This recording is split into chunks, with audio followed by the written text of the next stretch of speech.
Hey everybody, Ketwolski here, checking in with another one of our hashtag Star Trek Discovery Discussions videos. Today we're going to be talking about three new bits of information that we received from CBS and the showrunners during this week, and I'm going to kind of share my thoughts about two of the different images that were released and one of the more important fundamental changes that we apparently are going to be experiencing in Star Trek Discovery. Before I go ahead and get into this, I do want to go ahead and preface that this video will most likely contain spoilers for the new show Star Trek Discovery, so if you're not interested in seeing any spoilers, please go ahead and stop this video now and go check out another video on the YouTube channel. Okay, so the first thing we're going to talk about is Captain Lorca, or Lorca's? I'm going to go with Lorca's. I don't know how it's pronounced yet. Captain Lorca's look in Star Trek Discovery. He obviously is carrying the same exact uniform that we saw Michelle Yeoh in, and also Sonequa Martin Green's character and the rest of the Shenzhou crew, but we now get to see what he looks like, and we're kind of getting a little bit of a glimpse of what I'm assuming is the chair and the bridge for the USS Discovery. We know that Captain Lorca will be played by Jason Isaacs, and he will be the captain of the ship, and somehow or another, Sonequa Martin Green's character gets from the USS Shenzhou, being the first officer there, as we know, and then moving over and being Captain Lorca's most likely first officer. A lot of fan speculation on that is that Michelle Yeoh's character will simply die in the pilot episode, which I do believe that she will be killed during the pilot episode, and that way Sonequa Martin Green's character is going to be moving over to the USS Discovery to continue on with the rest of her career. So that kind of wraps that up. There's nothing really else interesting about this.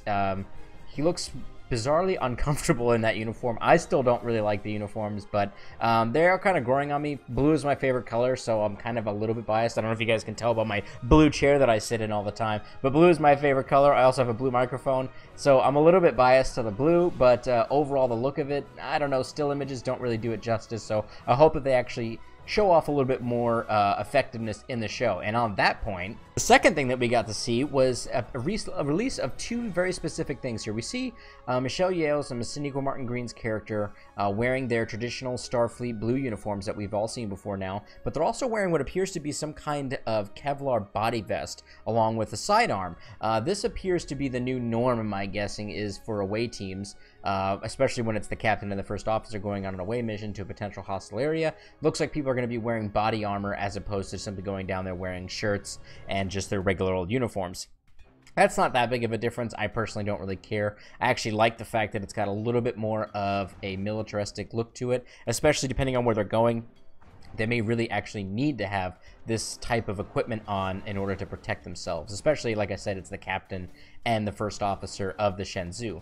The other thing that fans are speculating, and I believe was confirmed during an Entertainment Weekly article by the showrunners, is that this image is of the transporter room, and the equipment that we see in the background there is the new type of transporter pieces that will be operated in order to get people beaming in and out and stuff like that. I actually really like it. It's got kind of a retro 70s feel to it, which is really weird because the rest of the ship seems rather futuristic and almost too advanced for what I'm seeing here as the transporter, but at the same time, I really like it. I like the weird gold panels on the background and these weird like giant circle things. It looks like, I don't know, it just looks like giant radiation dishes, and they're just gonna bombard you with something in order to rip your particles apart and zip you over to another area and pull you back. It actually looks kind of cool. So this piece I actually like. This is really fun, and I'm really curious to see what the graphic effect is going to be when they actually activate the transporter. All right, so now that we've gotten that stuff taken care of, now we're going to jump into the really big important piece of this video today, which is the fundamental difference that we're going to be seeing inside of Star Trek Discovery.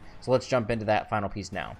Okay, so pictured here we have showrunners Aaron Harberts and Gretchen J. Berg, who during an Entertainment Weekly interview confirmed that they are going to be removing one of the fundamental rules and kind of staples of the Trek franchise that Gene Roddenberry set forth in the original series, which is that they're going to be removing the whole concept of having Starfleet crew members in serious conflict with each other. What we've seen in the past is usually there's a small conflict between characters that gets resolved by the end of the episode.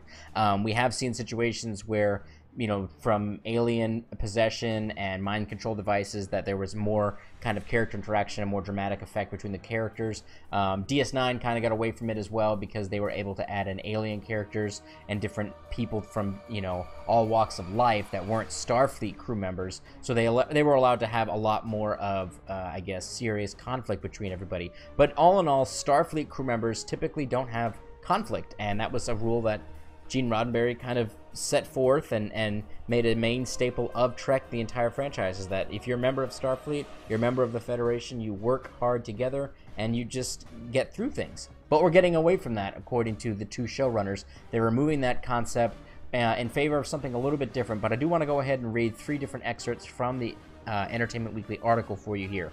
And this is Aaron Harbert's talking first. We're trying to do stories that are complicated, with characters, with strong viewpoints, and strong passions. People have to make mistakes. Mistakes are going to be made in the future. We're still going to be arguing with each other in the future. And then Berg says, the rules of Starfleet remain the same, but while we're human or alien in various ways, none of us are perfect. And then Harberts finally states, the thing we're taking from Roddenberry is how we solve those conflicts. So we do have our characters in conflict, we do have them struggling with each other, but it's about how they find a solution and work through their problems together. So this is obviously a dramatic departure from the norm that we see in Star Trek. Again, we normally see characters working together. Usually it's a core group of characters working against external threats, not internal threats, and that's been one of the bigger draws of Trek. That's one of the reasons I loved the show so much growing up, was because it showed that people in the future always work together against all odds, and they were always working together as a team, and they always seemed to have each other's backs. Now, my feelings on this are twofold. As an old Trekkie that I am of course hurt that we're going away from the concept of everybody working together and everything being perfect. But on the other side of that, I think that in today's world, we can't just have a show that's all hunky-dory, perfect in the future. Today, we need a show that's actually going to show people and provide an example for how to conduct conflict resolution in a productive manner. How do people with different backgrounds and different ideas and different ideologies come together in a peaceful and conscientious and also, I guess, intellectual level, deal with those conflicts and then resolve them, as opposed to simply just, you know, throwing hate speech or hating on each other or being violent or anything like that, which is where we are in a society today as a whole, in my opinion.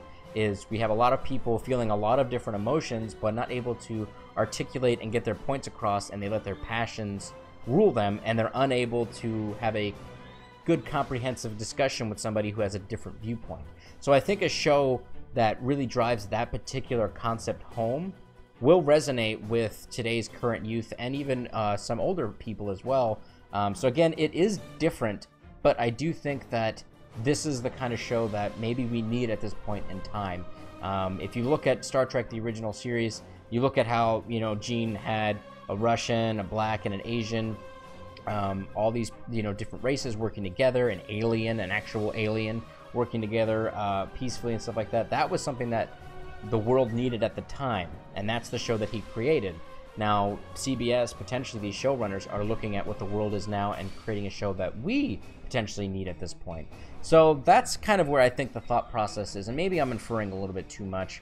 But like I said, I'm definitely having a lot of emotions about this, because I like the idea of everyone just working together, and that idea of everyone just being happy and showing off as a strong team. But at the same time, though, that's the end game. That's where everybody's at, especially in TNG and even in Voyager. That's where everybody is. We need to see how people kind of get there, and how they kind of work past all the differences that folks might have with each other. So I don't know. This may, as long as they don't, in my opinion, drum up the drama too much, it should be okay. But in my mind, there needs to be serious conflict with very serious and realistic resolutions. They can't just have drama for the sake of drama. Like if you look at Battlestar Galactica, that show had drama for the sake of drama. It was a good show, but there really wasn't a whole lot of resolutions for the most part. It was just a very dramatic kind of show, and that's what it was, and it worked very well, but that's not really what Trek is. So I really want to see a bit more drama and tension between the characters, but very realistic and very strong conflict resolution skills being displayed by our characters with each other and with external forces that they encounter. Anyways, guys and gals, that wraps up today's video. I hope that you enjoyed it. Please tell me what you guys think in the comments below. I'm absolutely eager to hear what everyone's thought processes are. And I'm really eager to hear if everybody likes these fundamental changes or if they think it's stupid and that they're ruining Star Trek. I'm sure a lot of you are going to tell me exactly how you're feeling, even though I'm asking for it anyways. But I do, like I always say, I read every comment, and I love talking back and forth with everybody and having a great dialogue. So, you know, I'm really curious to hear what everybody thinks about this. I'm also curious to hear what you guys and gals think about the transporter room. I know that was at the beginning of the video, and that's not as important as everything else, but the transporter look I thought was kind of cool, and I'm curious to hear what everybody has to think about that as well. So anyways, I do appreciate you guys and gals checking out this video. Please throw a like and subscribe up on YouTube. Follow me on Twitter at RealKetwolski, and follow me on Facebook at facebook.com/RealKetwolski. And I will see you guys and gals next time. Live long and prosper, my Trekkies.